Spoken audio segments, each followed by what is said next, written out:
March industrial output is contracting by 2.3%. There was a hope that it will actually be better than February. February we contracted by 1.2%. The hope was this would be only 0.5% perhaps, but it's come in at minus 2.3%. Manufacturing, where we were pinning some hopes, that had come in minus 1.4 in February. That has come minus 3.3. So it's not a very good number. It's not so bad with respect to mining and electricity. At least you've got positive numbers over there. Basic goods again are positive, but it's electricity that appears to have just kind of bailed out the overall number just a wee bit. I'll go through the numbers again. Mining output is still up by 0.4%, would count as flat, Ashu. And electricity is up by, electricity is up rather sharply, up 6.3%. Versus 3.7. Mining is done badly. It's a flat number, but manufacturing is disastrous. Minus 3.3. I would think that is the worst manufacturing number we've got. Manufacturing becomes important because it comprises 80% of IIP. It's the big heavyweight, and that's come in minus 3.3. The other two elements, electricity has not been able to make up much. So the overall number is now minus 2.3. For the year, since this is a March number, we can now get the April-March number, and that's come in at 2.4, a very, very poor number. Last year we had done 8.5%, so now the industrial output comes in at 2.4%. Markets are reacting. There is Atsi Seth waiting for us, and I am being joined by Sonal Varma, the chief economist from Nomura, with me in the studio. Ashu, very quickly tell us what the markets are doing, and we will go to Atsi in a second. Well, two things, Lata. First of all, I think the markets may do knee-jerk reactions because by and large, the market's mood is a little weak right now. So, essentially you're just adding weight on it. But whether there is a cause and effect to the IIP number and the markets are reacting to that, I'm not really sure. Also, we got to really look at how April's panning out, because while the numbers didn't look as good, it was pretty obvious that capital goods spending was perhaps going to go down. You can't keep praising capital goods orders if you went through such a bad patch. At the moment, perhaps we should just get the experts to tell us exactly what does this mean and what's the outlook. Perhaps the market really, at the moment, may not be really reacting to the extent it would in a bull market. Okay. I think the experts need to be told what's happening in terms of numbers. Capital goods output has contracted by 8.2%. It was up 20.3% in the year-ago March. So, Atsi, Sonal, just take those things in. Consumer goods output is down very marginally by 0.8. That would count as flat. It was up 0.9 year ago. So consumer goods has come in flat. Intermediate goods are down again 4.4%, and capital goods are down 8.2%. So huge fall in capital goods. We have not seen such a negative number in quite some time. Atsi, if you're ready with us, what are your initial reactions to these numbers? On the headline number, Lata, it's a little bit lower than I had expected. But it's the capital goods number is not as bad as it might seem. One reason is that last year's number was 20% growth. So to better that, actually to get a positive number on that would have been very hard. So I'm not so worried about the capital goods number. However, it's the consumer goods number. I did expect that at this point in the recovery stage, you should expect mildly positive consumer goods output. And we're not seeing that yet. Having said that, I think the March number will likely be a bottom in this industrial output cycle. So we'll probably see a positive number in April. This number is negative, but it is the bottom. All right. Well, one hopes you're right, Atsi, because the February industrial output number has been revised slightly higher. I was just telling you it was minus 1.2 when we last heard. It's been revised slightly higher to still minus, but minus 0.7, making it the fourth consecutive month of contracting numbers. December, January, February and March are contracting numbers, and March is the biggest contraction with minus 3.3.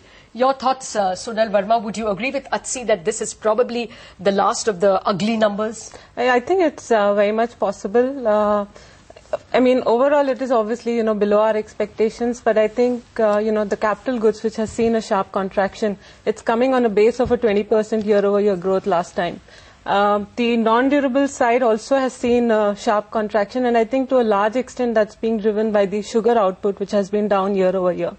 And I think, one of the things is that the February number has been revised up. So I think, given the, sort of anecdotal numbers we've had on auto, cement, etc., I won't be surprised if this is also revised up. Sonal, let me just ask you a question both on the intermediate and the capital goods. It's when you at least do a dipstick and speak to companies, they're saying, you must be kidding if I'm going to be putting money into capital goods, but I've got projects going on. So essentially what I'm doing is I'm just paying for projects that are already undertaken. Are we then going to see perhaps this regressive capital goods number continue? And on the intermediate goods, do you believe it has more to do with unit pricing itself falling that's causing that number to get depressed? Perhaps the quantum is going up, but the unit pricing itself has been under pressure. Do you think these two phenomena are playing out? I think that's very much possible on the intermediate goods side. Also, the key components on the intermediate goods are usually the sort of a lot of cotton textile components, a lot of paper product segments, etc., which are going down. Specifically on the capital goods, I think that's a very good question. The question is what will really drive the recovery from here? And I think it's unlikely to expect investments to start picking up that fast. If anything, it's going to be consumer goods-led recovery. So yes, we do think capital goods may remain a little subdued. Right. Atsi, let me just get this question in. It's been unusually hot summer. I mean, we don't really look at seasonal variations, whereas if you're looking at U.S. economic data, we'll always say, the weather's bad, that's why all prices are up. Should we start doing that now when we see electricity output to be higher? Should we start saying, well, this has been an unusual summer? Is that going to hold up as we go forward? Demand is partly, I guess, to blame or to take credit for it. But I think this is a supply issue in terms of electricity. In India, you're always supply constrained as far as electricity is concerned. The demand has always been there, whether the summer is hot or not. Demand far exceeds supply. So I think what we've been seeing in electricity in the past few months is that somehow there are certain supply constraints that have been removed, and you're seeing output grow. It is certainly a positive, and the fact that it's a hot summer and demand has held up probably helps as well. But I think supply is the key issue here. Oh, absolutely. When we are so short of, in terms of supplies, I guess the seasonal demand variations hardly matter. In any case, Sonal, you do the seasonal adjustments to the data. And I remember last time you had said that IIP number actually would be positive if you treated it seasonally. Would you therefore say, that going forward, going by the kind of February data that you would look at, since even at minus 1.2, you did not look at it as such an ugly number, now that it is 0.7, how are you forecasting FY10? Actually, the seasonal adjustment, particularly after the number has been revised up, I think, both January and February were positive, seasonally adjusted month on month. But the March number, I think, would be negative on a seasonally adjusted basis. What will drive IIP numbers from here? I think, one of the reasons IIP has been so weak in the first quarter was this huge inventory overhang. We know that destocking has taken place in the first quarter, and there is restocking demand in the second quarter. So I think that should drive IIP to an extent.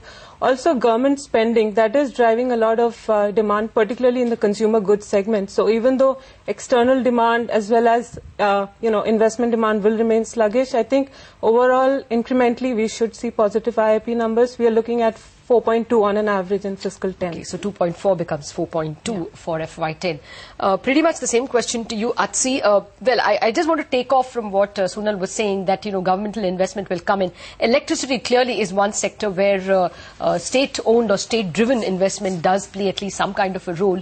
What is your own forecast for FY10? And secondly, what are you expecting by way of policy reactions, either from, now at the moment you can only ask from the central bank? Sure. I think that this number was not unanticipated by the RBI when it made its announcement about a month ago, or less than a month ago. The 25 bip cut that we saw in benchmark rates, I think was a signal that, look, we're not yet at the bottom, we're approaching the bottom, and we stand ready to be accommodative. At least that was the way I read their signal. I think this data supports that stance completely. I think the central bank will remain accommodative over the next 3 months. I think we'll see further cuts.